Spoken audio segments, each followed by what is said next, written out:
नमस्कार दोस्तों, स्वागत करते हैं आपका हमारे इस YouTube channel daily updates engineering में। दोस्तों आज के वीडियो में हम लोग बात करने वाले हैं सीसीएल में जो ओवरमैन का एग्ज़ाम हुआ है 29 जनवरी को, उसके ऊपर फुल 50 क्वेश्चंस के बारे में हम लोग डिस्कस करेंगे। इससे पहले मैं आप लोगों को एक बड़ी जानकारी देना चाहता हूँ कि हमारे 3 स्टूडेंट का सिलेक्शन हुआ है दोस्तों सीसीएल में। जो हम लोग घर बैठे आपकी तैयारी करवाते हैं, इसके माध्यम से हमारे 3 स्टूडेंट का सिलेक्शन हुआ है। आइए हम बात करते हैं सीसीएल के क्वेश्चंस के बारे में। पूरे 50 क्वेश्चन देखने वाले हैं दोस्तों। इसमें जो पहला क्वेश्चन आया था वो आया था फॉर्मेशन ऑफ सीसीएल, यानी कि सीसीएल की स्थापना कब हुई। तो आप लोग इसमें आंसर बता सकते हैं अगर आप लोग जानते हैं तो। मैं आप लोगों को बता दूं कि इसका जो राइट आंसर है 1 नवंबर सन 1975। 1 नवंबर सन 1975 को कोल इंडिया लिमिटेड की स्थापना हुई थी। साथ ही जो है अपना सेंट्रल कोलफील्ड लिमिटेड की भी स्थापना हुई थी। अगला क्वेश्चन आया था दोस्तों, सीसीएल को मिनीरत्न का अवार्ड कब मिला। सीसीएल को जो मिनीरत्न का अवार्ड मिला है दोस्तों, वो मिला है सन 2007 में। आप लोगों के सामने इस प्रकार के ऑप्शन थे, आप लोग जो है खुद से भी टिक कर सकते हैं। कोशिश करिए दोस्तों कि आप लोग जो है इसमें से क्वेश्चंस को लिख के रख लीजिए। आपके पास कॉपी और पेन होगा तो कॉपी पेन से जो है ये पूरा 50 क्वेश्चंस को लिख लीजिए। कई बार जो है मेरे पास फ़ोन आता है कि भैया जो है अपना ये क्वेश्चंस को दीजिए, ये एग्ज़ाम के क्वेश्चन को। जो भी मैं क्वेश्चन डालता हूँ उसको जो है आप अपनी कॉपी में नोट कर लीजिए। नेक्स्ट क्वेश्चन था दोस्तों, स्टैंड फॉर एसएसआर, यानी कि एसएसआर का फुल फॉर्म बताना था। तो एसएसआर का फुल फॉर्म होगा दोस्तों सिस्टमेटिक सपोर्ट रूल्स, यानी कि ऑप्शन नंबर ए एकदम करेक्ट आंसर होगा। जैसा कि आप लोग स्क्रीन पर देख सकते हैं, ये 4 ऑप्शन जो है आप लोग पढ़ सकते हैं। क्योंकि 50 क्वेश्चन में दोस्तों समय ज़्यादा लगेगा, इसलिए हम लोग जो है अपना क्वेश्चन का डायरेक्ट आंसर पे बात करेंगे। अगला क्वेश्चन आया था फुल फॉर्म ऑफ एसएमपी, यानी कि एसएमपी का फुल फॉर्म बताना है। तो एसएमपी का फुल फॉर्म जो है रेगुलेशन नंबर 104 में दिया हुआ है, सेफ्टी मैनेजमेंट प्लान। जी हाँ दोस्तों, सेफ्टी मैनेजमेंट प्लान जो है अपना एसएमपी का फुल फॉर्म होता है। हमारे द्वारा दिए जाने वाले क्वेश्चंस में से आपको बता दें कि इसमें से जो है 46 क्वेश्चन हमारे पीडीएफ से आए थे। जी हाँ दोस्तों, 46 क्वेश्चन जो है हमारे वो क्वेश्चन आए थे जो हम लोग आप लोगों को घर बैठे तैयारी करवाते हैं। इसके अलावा अगला क्वेश्चन था, इनमें से कौन सा एरिया सीसीएल को बिलोंग नहीं करता है। तो आप लोगों को नाम बताना है पढ़कर। इसमें जो राइट आंसर होगा वो होगा option number D, Mugma. Mugma area जो है अपना सीसीएल में नहीं पड़ता है। बाकी जो है अपना धोरी, बोकारो एंड कारगिल, इसके अलावा कटारे, ये जो एरिया हैं सीसीएल के एरिया हैं। अगला क्वेश्चन आया था, मोहिविसिक स्केल के द्वारा मेजर किया जाता है। तो आप लोग इसको जो है आसानी से बता सकते हैं, मोहिविसिक स्केल के द्वारा क्या मेजर किया जाता है। आप लोगों ने जियोलॉजी में पढ़ा होगा, हार्डनेस ऑफ रॉक। जी हाँ दोस्तों, ऑप्शन नंबर बी जो है अपना एकदम करेक्ट आंसर होगा। पत्थर जो होता है ना, पत्थर की हार्डनेस को चेक करने के लिए मोहिविसिक स्केल का यूज किया जाता है। अगर आप लोगों ने माइनिंग करके रखा है तो आप लोगों ने कॉलेज के समय में मोहिविसिक स्केल के बारे में ज़रूर पढ़ा होगा। अगला क्वेश्चन आया था दोस्तों, माइन मैप में जो है अपना फॉल्ट प्लेन को किस कलर से दर्शाया जाता है। ये रेगुलेशंस में सबसे पीछे साइड दिया हुआ है। आपको बता दें कि फॉल्ट प्लेन जो होता है उसको रेड कलर से दर्शाया जाता है। जी हाँ दोस्तों, ऑप्शन नंबर बी एकदम करेक्ट आंसर होगा। इसके लिए आप लोग जो है रेगुलेशन की बुक में जो है पीछे साइड देख सकते हैं, वहाँ पर दिया है। आपको बता दें कि रेगुलेशन के पीडीएफ में इसका आंसर नहीं मिलने वाला है। अगला क्वेश्चन आया था, कोल माइंस रेगुलेशन 2017 कब लागू हुआ। तो दोस्तों इसमें से जो है हमारे 90% स्टूडेंट इस क्वेश्चन का आंसर जानते होंगे। 27 नवंबर सन 2017 को। हमारे कई वीडियो हैं जिनमें यह क्वेश्चन का आंसर डला हुआ है। 90% स्टूडेंट इस क्वेश्चन का आंसर जानते होंगे कि अपना कोल माइंस रेगुलेशन 2017 जो है 27 नवंबर 2017 को लागू हुआ। अगला क्वेश्चन आया था, कोल इंडिया की किस सब्सिडरी में अंडरग्राउंड माइंस नहीं है। एक भी माइंस नहीं है। तो दोस्तों आप लोग बता सकते हैं इसका आंसर। अगर आप लोगों ने माइनिंग करके रखा है और आप लोग एग्ज़ाम की तैयारी कर रहे हैं तो आप लोग इसका आंसर ज़रूर जानते होंगे। दोस्तों आपको हिंट दे देता हूं कि 8 नवंबर सन 2020 को यहाँ पर माइनिंग सरदार का पेपर हुआ था, यानी कि एनसीएल। ऑप्शन नंबर डी एकदम करेक्ट आंसर है। अगला क्वेश्चन है, डेटोनेटर में सेंसिटाइजर के फॉर्म में यूज किया जाता है। सैनिटाइज़र के फॉर्म में जो है अपना डेटोनेटर में यूज किया जाता है दोस्तों। इसमें NH4CO3, NaCl, चारकोल या अपना नाइट्रोग्लिसरीन। तो आपको बता दें कि इसका जो राइट आंसर होगा वो होगा आपका option number D, nitroglycerine. Nitroglycerine का जो यूज है डेटोनेटर में सेंसिटाइज़र के फॉर्म में यूज किया जाता है। दोस्तों ये क्वेश्चन को आप लोग लिख के रख लीजिए। अगला क्वेश्चन था super elevation is related to. Super elevation किससे रिलेटेड है? क्या वो बेंच से है, होल रोड से है, बोथ यानी कि ए और बी दोनों से है, या नॉन ऑफ दिस? तो दोस्तों इसका जो सही आंसर होगा option number B, whole road. Super elevation जो है अपना होल रोड से रिलेटेड है दोस्तों। अगला क्वेश्चन था blasting performance is depend on. Blasting performance किस पर डिपेंड करता है? पावर फैक्टर पर, होल फैक्टर पर, पाउडर फैक्टर पर, या नॉन ऑफ दिस? इनमें से कोई नहीं। तो दोस्तों इसका जो राइट आंसर होगा वो होगा option number C, powder factor. Powder factor के ऊपर अपना ब्लास्टिंग परफॉर्मेंस डिपेंड करता है। दोस्तों पाउडर फैक्टर निकालने के लिए आप लोग फॉर्मूला जानते होंगे।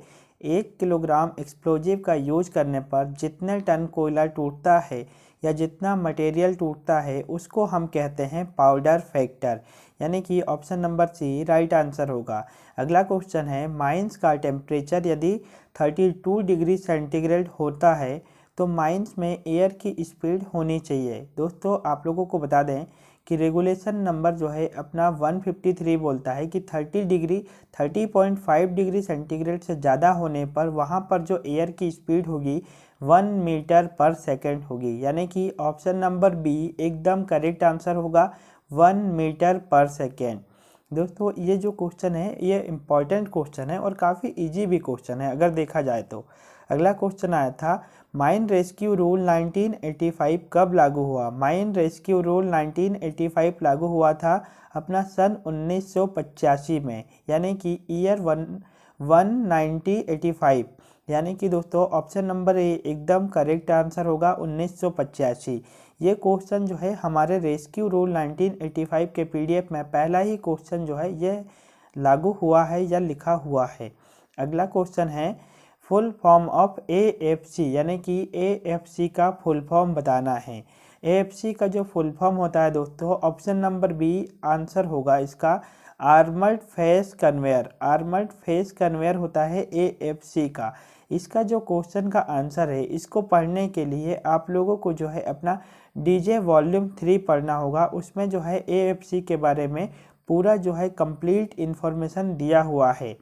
अगला क्वेश्चन है competent person appointed by manager. इनमें से कौन सा कॉम्पिटेंट पर्सन है जिसको मैनेजर अपॉइंट करता है? क्या वो ओवरमैन है या शॉर्ट फायरर है?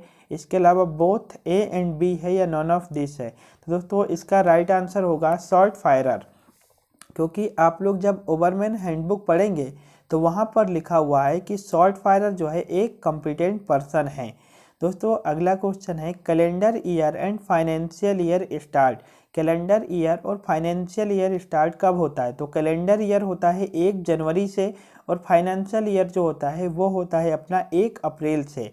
1 अप्रैल से 31 मार्च फाइनेंशियल ईयर होता है और 1 जनवरी से 31 दिसंबर calendar year. Option number B एकदम करेक्ट आंसर होगा। इसके लिए आप लोग जो है रेगुलेशंस में जब डेफिनेशन जब पढ़ेंगे ना तो वहाँ पर इसका जो है राइट आंसर आप लोगों को मिल जाएगा, पर उसका कोई टेंशन नहीं है, मैं आप लोगों को राइट आंसर बता रहा हूँ। अगला क्वेश्चन है proximity analysis of coal. Proximity analysis कैसे किया जाता है? इसका फॉर्मूला दिया हुआ है। इसका जो राइट आंसर होगा डायरेक्ट मैं उस पर बात करता हूँ। इसका आंसर होगा option number A, moisture plus ash plus fixed carbon plus volatile matter. Volatile matter को जो है अपना VM भी कहते हैं। इस पर जो है प्रॉक्सिमिटी एनालिसिस डिपेंड करता है। प्रॉक्सिमिटी एनालिसिस कोल का इसलिए निकाला जाता है कि कोल जो है कितने देर तक जल सकता है, उसमें जो है कितना टेम्परेचर निकल सकता है। अगला क्वेश्चन है haulage rope recapping in interval. Haulage rope का जो है रिकैपिंग कितने समय में किया जाता है? तो वो किया जाता है 6 मंथ में एक बार, यानी कि 6 महीने में। ऑप्शन नंबर बी एकदम करेक्ट आंसर होगा। अगला क्वेश्चन है density of rope bolt fair. यदि सामान्य चाल में रोप बोल्ट कितने डिस्टेंस पर लगाया जाएगा? तो इसका राइट आंसर होगा 1 मीटर पर स्क्वायर मीटर, 1 बोल्ट पर स्क्वायर मीटर, यानी कि ऑप्शन नंबर बी। दोस्तों कई लोगों ने जो है इसका आंसर जो 0.7 बोल्ट पर स्क्वायर मीटर है वो टिक किया हुआ है, कई लोगों ने मुझे बताया है। पर दोस्तों इसका जो राइट आंसर होगा ऑप्शन नंबर बी होगा 1 मीटर। आप लोग जो है 1 मीटर के ऊपर जो है आसानी से टिक कर सकते हैं, इसका एकदम करेक्ट आंसर होगा। दोस्तों कई लोग की तरह जो है आप लोगों को बिल्कुल भी गलती नहीं करना है। अगला क्वेश्चन है रूफ बोल्ट डिस्ट्रक्टिव टेस्टिंग कितने % में किया जाता है? तो आपको बता दें कि रूफ बोल्ट का जो डिस्ट्रक्टिव टेस्टिंग किया जाता है वो किया जाता है 1% में, यानी कि ऑप्शन नंबर ए एकदम करेक्ट आंसर होगा। अगला क्वेश्चन है सेंट्रल इलेक्ट्रिसिटी रूल्स 2010 यानी कि सिया के अनुसार जो है माइंस में कितने वोल्ट तक करंट यूज किया जा सकता है, यानी कि ले जाया जा सकता है? तो वो ले जाया जा सकता है दोस्तों 6600 वोल्ट, यानी कि ऑप्शन नंबर डी एकदम करेक्ट आंसर होगा। 6.6 केवी भी हम इसको कहते हैं, अगर केवी में आता है तो ये 6.6 केवी होगा। दोस्तों आपका जो सब स्टेशन होता है ना, वहाँ से अंडरग्राउंड माइंस में या ओपन कास्ट माइंस में 6.6 केवी तक का करंट जो है अपना यूज किया जा सकता है, इससे ज़्यादा यूज नहीं करना है दोस्तों, ये जो है हाईएस्ट लिमिट है। पहले जो था वो 3.3 केवी था, पर अब 6.6 केवी है। अगला जो है क्वेश्चन माइंस में एंट्रेंस गेट HFL से कम कितने मीटर ऊपर रहता है या ऊपर रहेगा? तो वो रहेगा दोस्तों ऑप्शन नंबर सी 1.5 मीटर। कम से कम जो है अपना हाईएस्ट फ्लड लेवल से एंट्रेंस गेट 1.5 मीटर ऊंचा होना चाहिए। अगला क्वेश्चन है वाटर डेंजर प्लान में दिखाया जाना चाहिए। वाटर डेंजर प्लान में क्या क्या दिखाया जाएगा? River, lake, water pond, drainage, every reservoir, dam. ये हम लोग कई तीनों ऑप्शन को पढ़ रहे हैं। Dyke, fault, geological disturbance, water condition. तो दोस्तों इसका जो राइट आंसर होगा वो होगा ऑप्शन नंबर डी, यानी कि ऑल ऑफ दिस। अगर आप इसको पढ़ना चाहते हैं ना, तो इसके लिए जो है आप लोगों को रेगुलेशन नंबर 65 देखना होगा। रेगुलेशन नंबर 65 में इसका एकदम करेक्ट आंसर लिखा हुआ है कि वाटर डेंजर प्लान में क्या क्या दिखाया जाएगा। इसमें जो है आपको मैप पढ़ना पड़ेगा। अगला क्वेश्चन है diameter of the drum and pulley is the least, what is the diameter of rope? Rope के डायमीटर से जो है अपना ड्रम एंड पुल्ली का डायमीटर कितना होगा? क्या 50 टाइम्स होगा, 80 टाइम्स होगा, 100 टाइम्स होगा या 120 टाइम्स होगा? तो इसका जो राइट आंसर होगा वो होगा आपका ऑप्शन नंबर सी 100 टाइम्स, यानी कि 100 गुना होना चाहिए ड्रम का डायमीटर और पुल्ली का डायमीटर रोप की तुलना में। दोस्तों कई लोग जो है इसका आंसर जानते होंगे, आप लोगों को रेगुलेशन नंबर जो है 92 देखना होगा, वहाँ पर हॉलेज के बारे में दिया हुआ है। अगला क्वेश्चन है माइंस में ऑर्डिनरी कितने पर्सन्स के ऊपर जो है रेस्क्यू स्टेशन ना होने पर माइंस में रेस्क्यू रूम बनाया जाएगा? दोस्तों अगर किसी माइंस में मोर देन 100% ऑर्डिनरी एम्प्लॉई है और माइंस के जो गेट है वहाँ से 35 किलोमीटर के दायरे में अगर कोई रेस्क्यू स्टेशन नहीं है ना, तो वहाँ पर जो है हम लोगों को एक रेस्क्यू रूम बनाना होता है। अगला क्वेश्चन है इलेक्ट्रिकल फायर को किस क्लास में रखा गया है? तो इलेक्ट्रिकल फायर को रखा जाता है क्लास ई में। अगला क्वेश्चन है when source of ignition actual flame is appear is called. जो अपना सोर्स ऑफ इग्निशन होता है ना, उसमें क्या बोल रहा है कि फ्लेम, लैग ऑन इग्निशन इसका राइट आंसर होगा। लैग ऑन इग्निशन का आप लोगों को एक एग्जांपल समझाता हूँ। किसी भी अपना जो मोमबत्ती है उसके ऊपर एक चीज़ रखिए, जैसे कि लकड़ी रख दीजिए। मोमबत्ती के ऊपर आपने लकड़ी रखा तो लकड़ी को जलने में जितना समय लगेगा ना, तो उसी को टाइम को हम बोलते हैं लैग ऑन इग्निशन, यानी कि टेम्परेचर में रखने के बाद भी जो है एक समय लगता है, समय लगने के बाद ही कोई चीज़ जलती है, उसी को लैग ऑन इग्निशन कहा जाता है। वही इसमें पूछा हुआ है। दोस्तों ये जो क्वेश्चन है वहाँ से रिलीज नहीं किया गया था।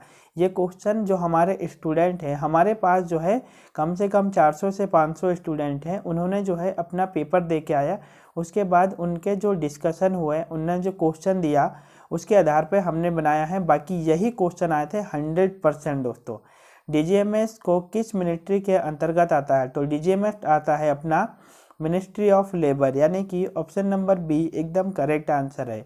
इसका आंसर जो है काफ़ी सारे लोग जानते भी होंगे। Ministry of mines, ministry of law या मिनिस्ट्री ऑफ कोल के अंतर्गत नहीं आता है DGMS। अगला क्वेश्चन है arrangement of coal according to qualification. Qualification के अनुसार जो है कोल को जमाना है, तो कोल को जमाने के लिए डायरेक्ट ही मैं इसका आंसर बता दे रहा हूँ कि सबसे पहले पीट बनता है, फिर वो जो है अपना लिग्नाइट के फॉर्म में चेंज होता है। लिग्नाइट जो है बिटुमिनस और बिटुमिनस एंथ्रासाइड, यानी कि ऑप्शन नंबर ए एकदम करेक्ट आंसर है। आप लोगों को एक स्टेज बताना है। सबसे पहले पीट में जो है कार्बन की मात्रा कम होती है, लिग्नाइट में थोड़ी ज़्यादा होती है। लिग्नाइट जो है भारत में एक ही जगह पर ज़्यादा मिलता है, तमिलनाडु में। अगला क्वेश्चन है synonyms of white dam. White dam का जो है आप लोगों को फॉर्मूला बताना है। तो वाइट डैम को कहते हैं हम लोग कार्बन मोनोऑक्साइड, यानी कि CO। ऑप्शन नंबर ए एकदम करेक्ट आंसर होगा। अगला क्वेश्चन है the permissible limit of CO, यानी कि कार्बन मोनोऑक्साइड की परमिसेबल लिमिट क्या होगी। माइंस में कितनी रह सकती तो खतरा नहीं होगा, तो वो हो सकता है 50 ppm कहते हैं। उसको हम अगर परसेंटेज में डिवाइड करें तो 0.005, यानी कि ऑप्शन नंबर डी एकदम करेक्ट आंसर होगा। इसको जो है अपना हम कहते हैं ppm में 50 ppm से ज़्यादा जो है अपना CO नहीं होना चाहिए दोस्तों, कहीं भी माइंस में 0.5% से ज़्यादा कार्बन डाइऑक्साइड नहीं होना चाहिए। और माइंस में कहीं भी जो है अपना जनरल बॉडी ऑफ एयर में CH4 की मात्रा 1.25% से अधिक नहीं होना चाहिए। और रिटर्न में जो है अपना CH4 यानी कि मीथेन का जो परसेंटेज है 0.75 से अधिक नहीं होना चाहिए। अगला क्वेश्चन है CMR 2017 के अकॉर्डिंग जो है SOP किस रेगुलेशन से रिलेटेड है।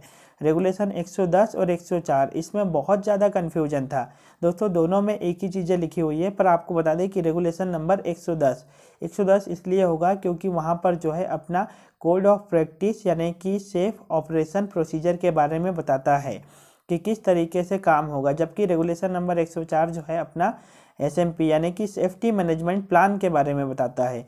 अगला क्वेश्चन है which definition of the mines act 1952। Mines act 1952 के अनुसार कोल की डेफिनेशन में शामिल है क्या है।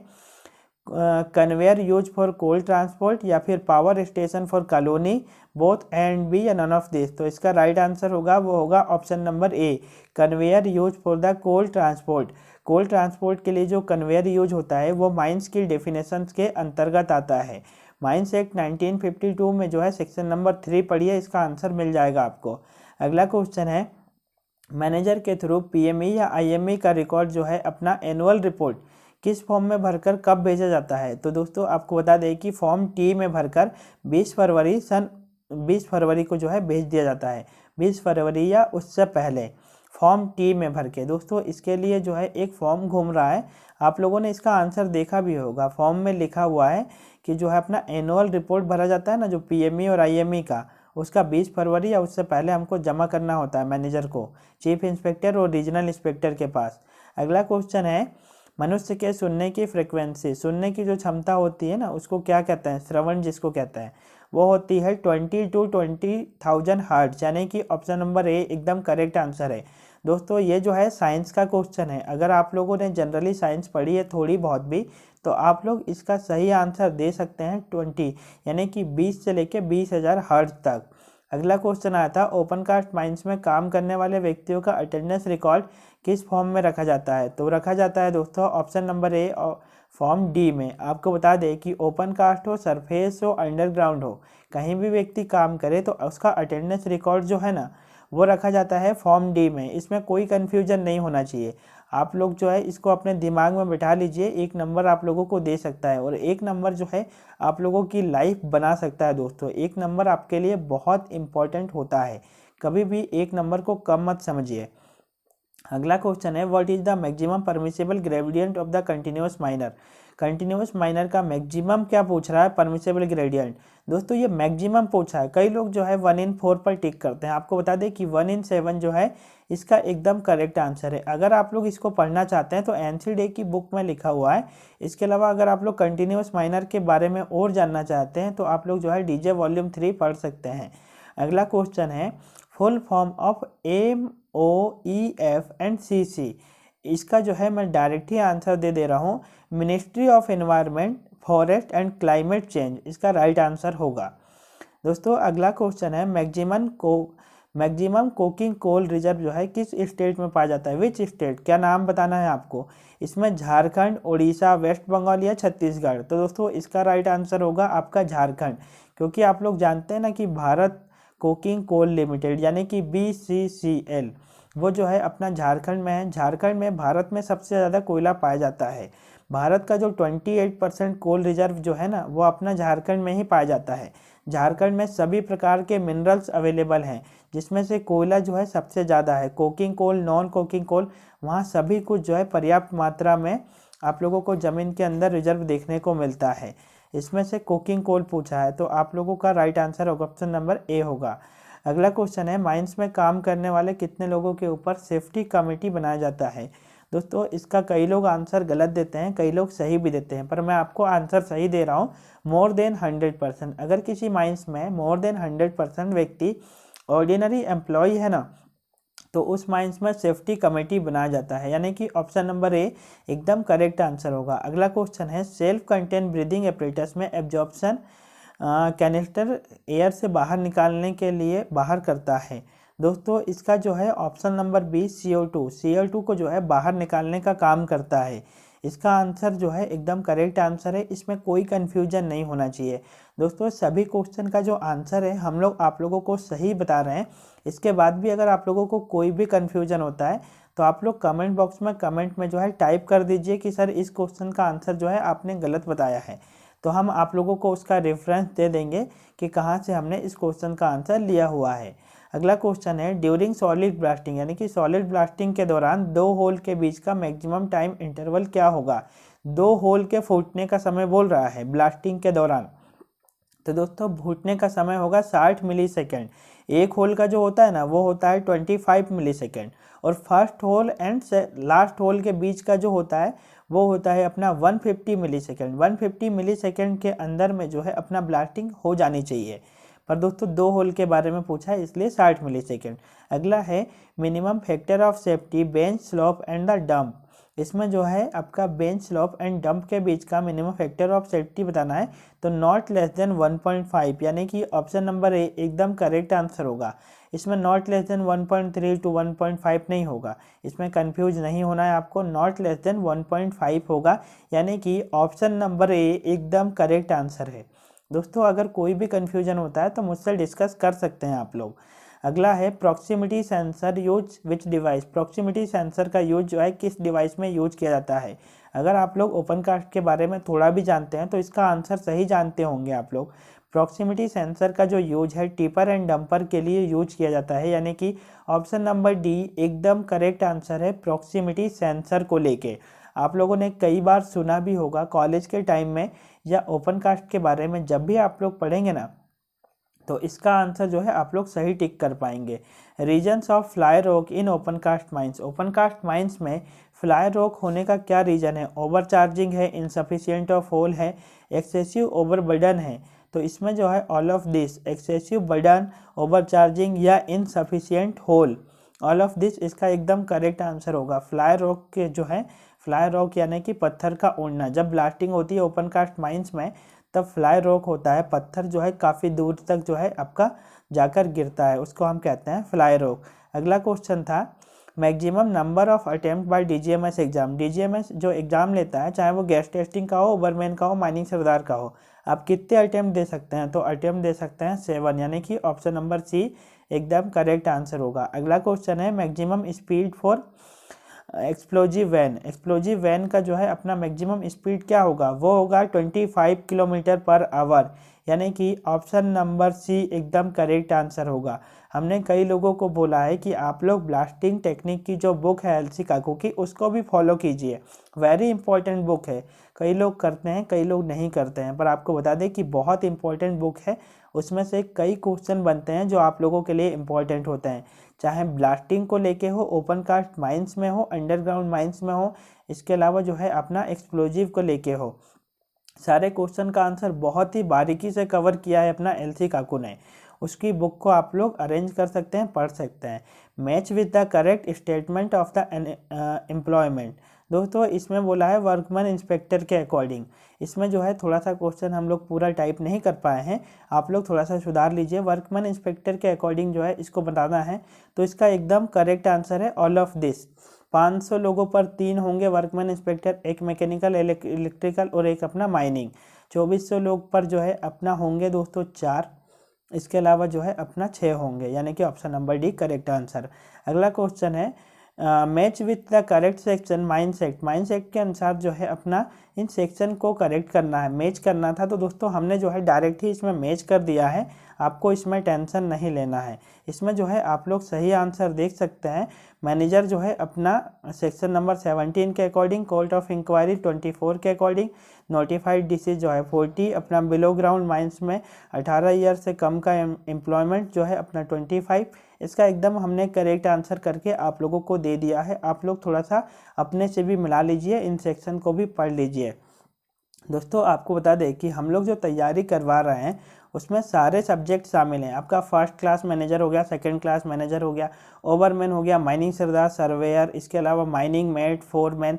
सभी एग्ज़ाम की तैयारी के लिए हमने आप लोगों के लिए नोट्स तैयार किए हैं और घर बैठे आप लोगों की हम लोग तैयारी करवाते हैं, जिसके माध्यम से आप लोग घर बैठे तैयारी कर सकते हैं और मेरे साथ जुड़ सकते हैं।